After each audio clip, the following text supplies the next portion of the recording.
Do you have any Saudi Arabian money? No. Unfortunately, due to... But what's my...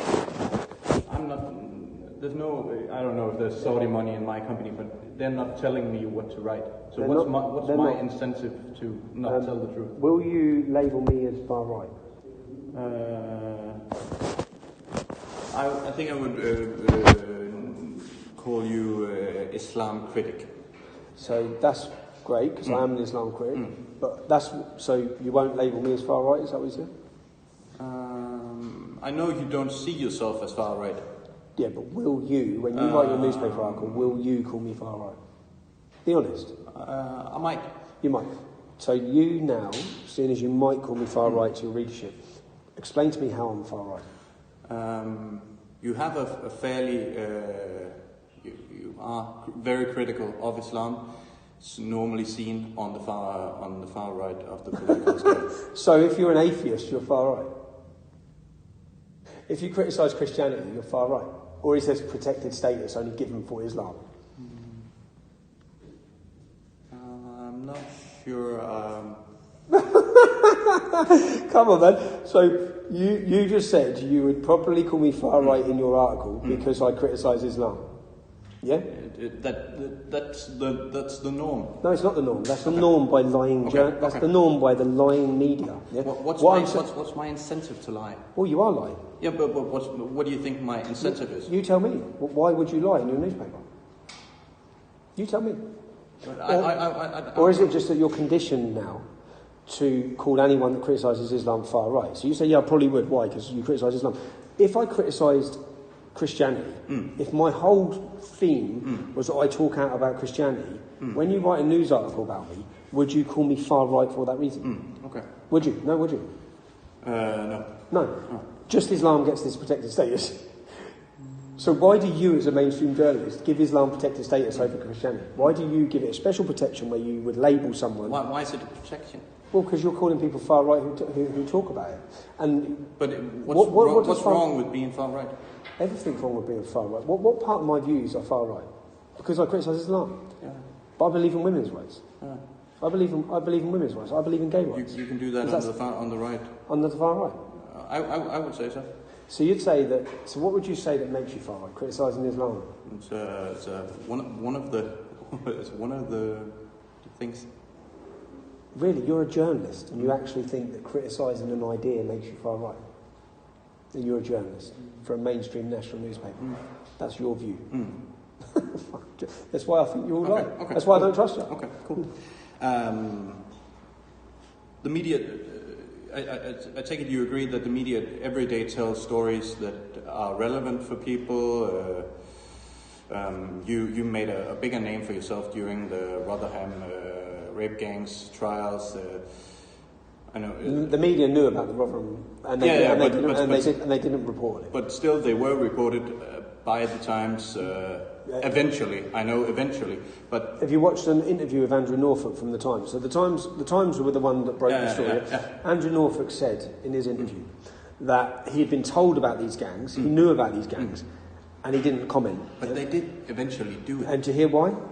Because we had to take it back from the far right.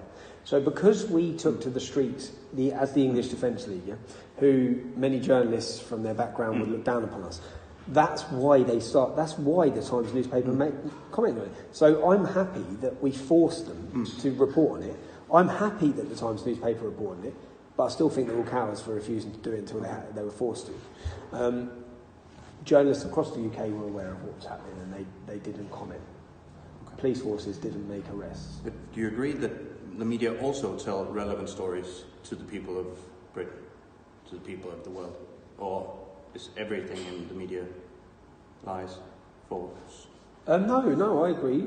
I agree. Yeah, of course. Is there a line to freedom of speech? No. There's no freedom of speech, but no. I believe that we have laws in the UK. Yeah.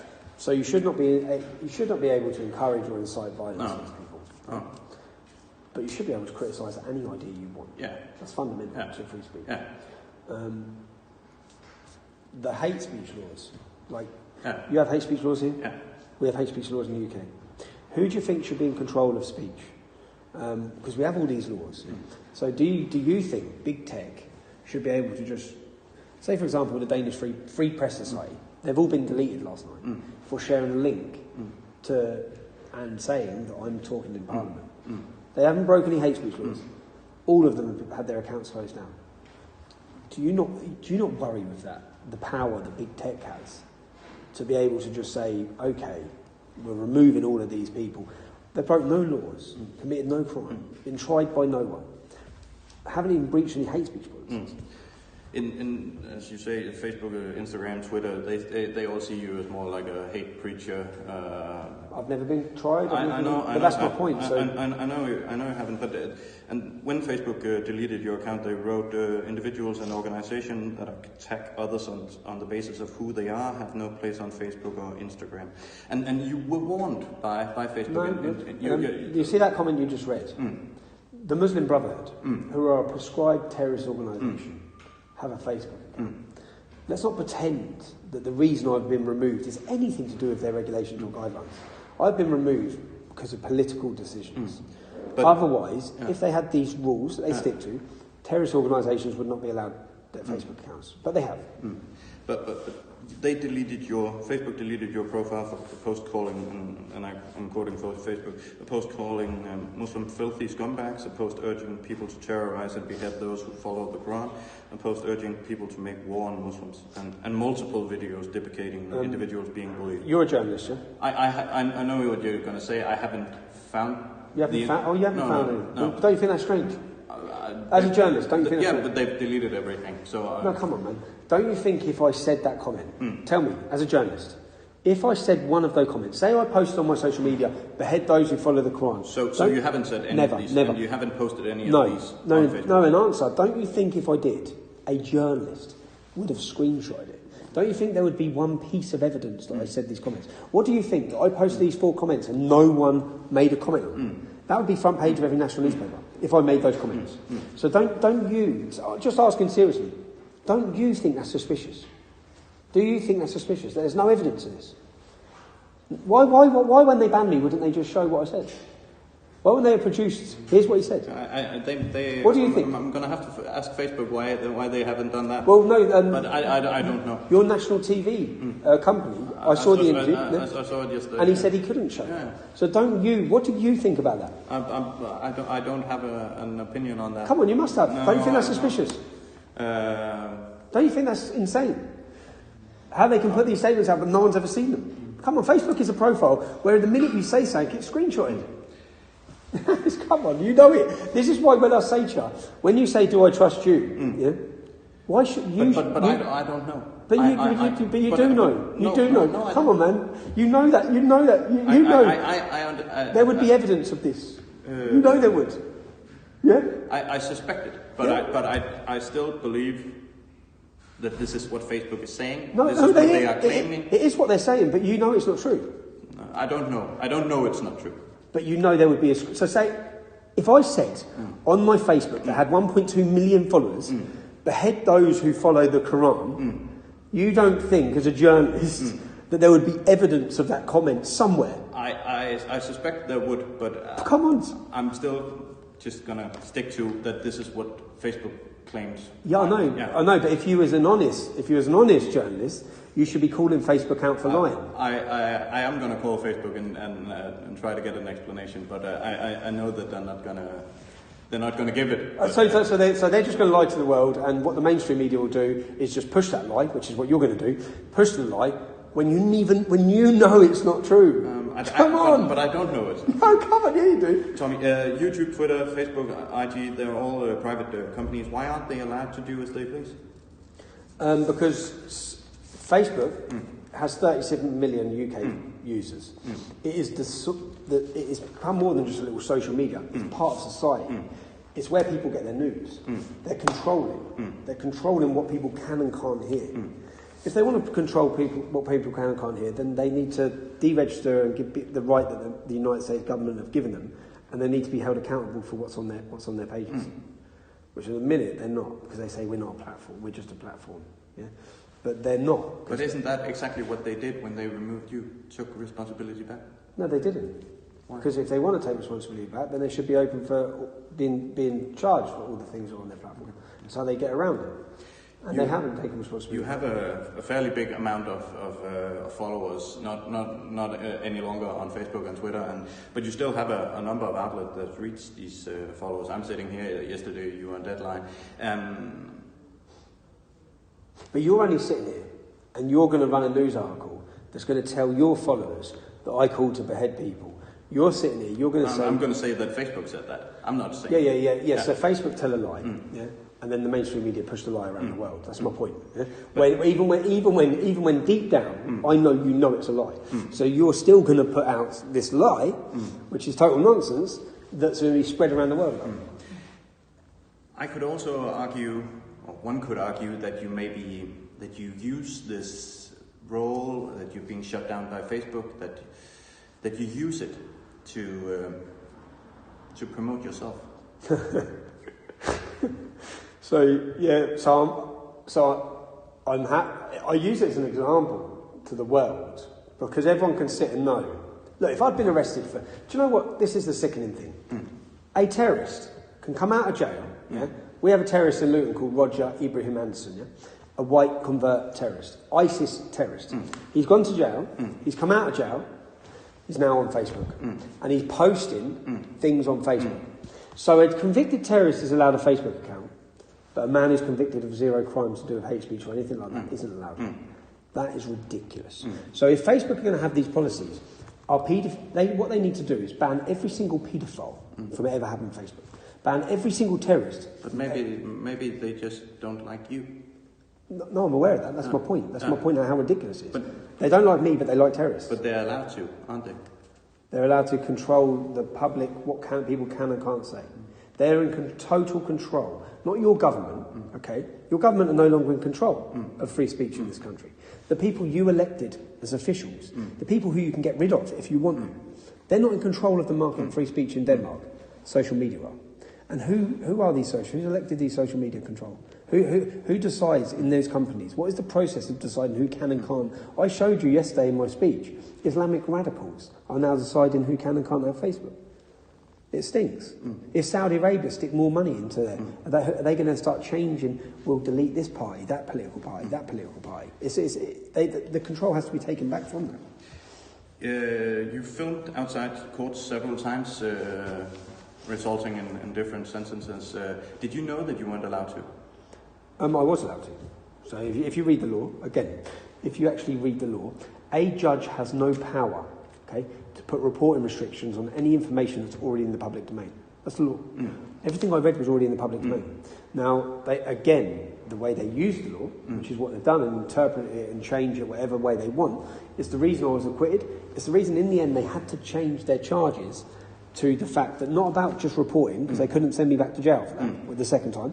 They had to change it for causing distress. So I went to prison because I caused anxiety to the Muslim paedophiles who had been raping children for decades. I caused them anxiety by asking them, how do you feel about your verdict? Do you as a mainstream journalist think I should have the right to ask someone how they feeling about their verdict? Do you think I should have that right? I don't think I need to answer that question. Do you have that right in this country?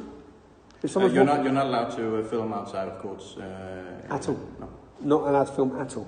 Not in cases like that, because there were restrictions on those cases, right? But there should be no restrictions. No, but there are. But the restrictions are hiding things from the public. But with your belief in journalism, do you believe people should be free if they're not making judgmental comments and I'm a journalist? Do you think they should be free to stand there with a camera and people walking into court, they should be able to film them and give a report saying this man's on trial? There were restrictions on that trial. Yeah, but there shouldn't be restrictions. But there were. Yeah, okay, but there shouldn't. So I'm asking, do you think, as a journalist, that you should have the right? I don't decide the laws. It's not a law. No, but in Denmark, you asked me what it was like in Denmark. In Denmark, there are restrictions. You're not allowed to film outside of court with restrictions. At all? No. At all? You're allowed to film the court house, but you're not allowed to film the people going in and out. No.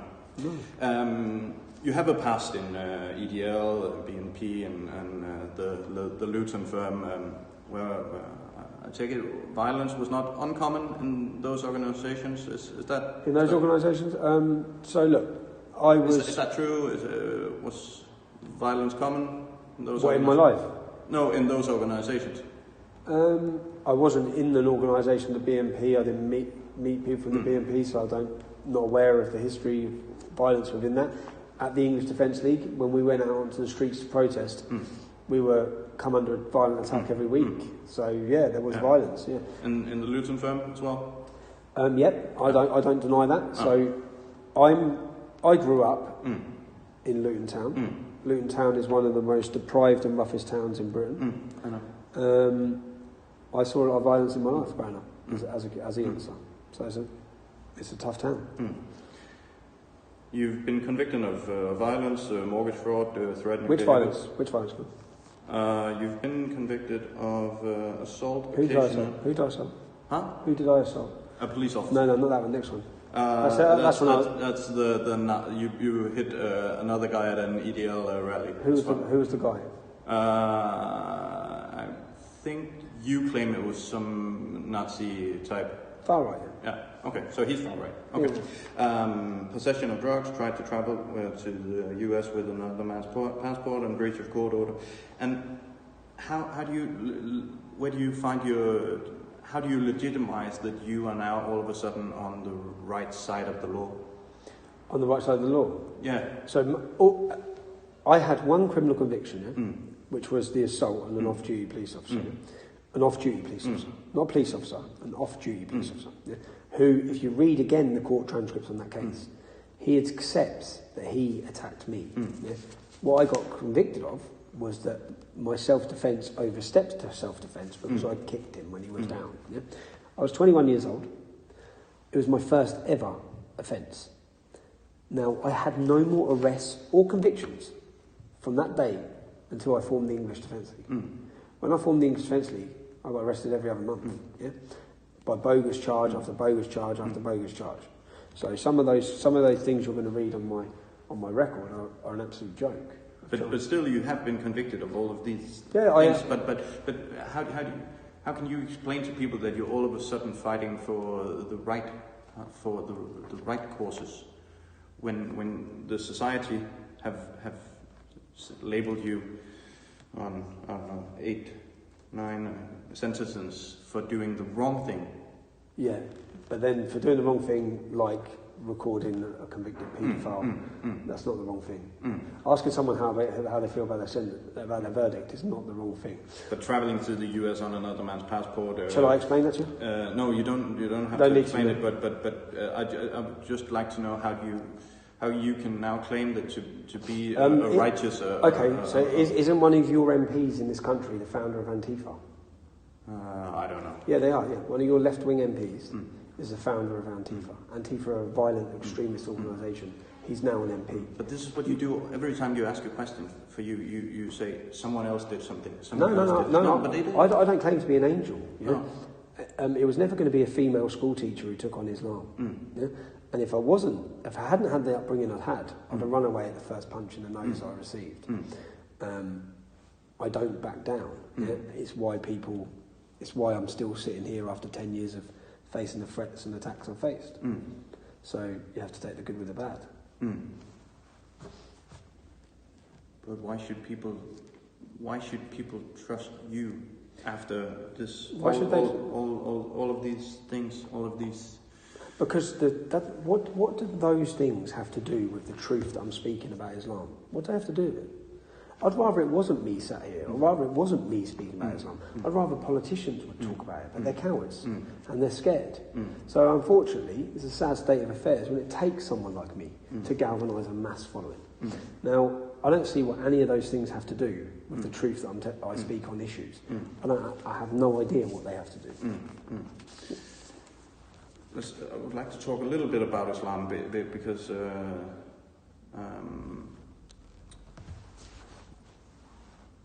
are all Muslims bad people?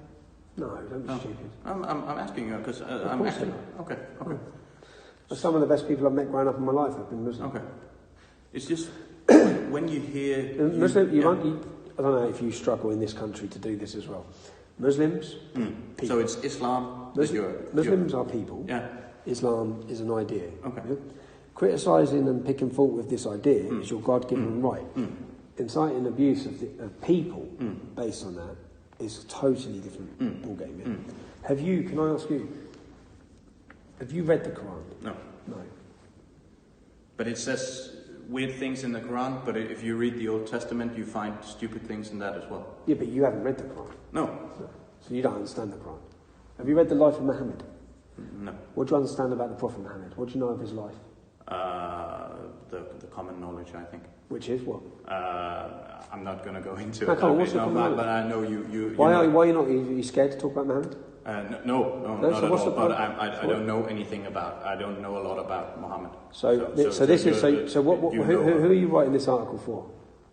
Which newspaper? The biggest newspaper in the country? One of the second biggest. So you're a journalist for the second biggest. You're here talking to someone whose whole life is around Islam and my opposition to it. And you know nothing of Islam. You know nothing about Muhammad. You are sitting here totally ignorant on the issue that I'm talking about. No, I don't think I'm totally ignorant. Well, tell me what you know about Islam then. Tell me what you know about Muhammad. Come. I don't think I'm going to go into Why not? No. Tell me what you know about Muhammad. No. Why not? Why not? No, Why not? No, because you know so much more about that topic. No, but you tell me what you know about Muhammad. Because the point is, don't you think if you're going to sit down, which you are, you're sitting down with probably the lead critic of Islam, yeah? You're here to ask me all these questions. Maybe you should research to see if there's truth in what I'm saying. You're a journalist. I'm not saying that there's no truth to what you're saying. I'm asking you what you think of Muslims, what do you think of Islam? But I'm asking you, because you're a journalist, so you should have done... In fact, if I was you, and you're a journalist, and I think 8 to 10% of this country follow Islam, you've had a lot of problems in Denmark as well, yeah? You've had a terrorist attack against the Jewish community, you've had all these issues. Don't you think you should research to see if it's problematic? There are so many people in Denmark who think it is problematic. But don't you think if you're going to write articles, which is what you're about to do today, and you're going to put judgmental articles, I believe, don't you think you should know something about the issue you're talking about? Or do you think that is the pure example of ignorance? Do you think you're ignorant on the issue? No. You don't think you're ignorant, even though you don't know anything about this issue. You've done no research into Islam. You've done no research. You've just said I have done. I think I know some. Okay, so what did you find in your research? What did you find in your research? Tommy, can I ask you? Come on, man. You're scared to talk about Islam, aren't you?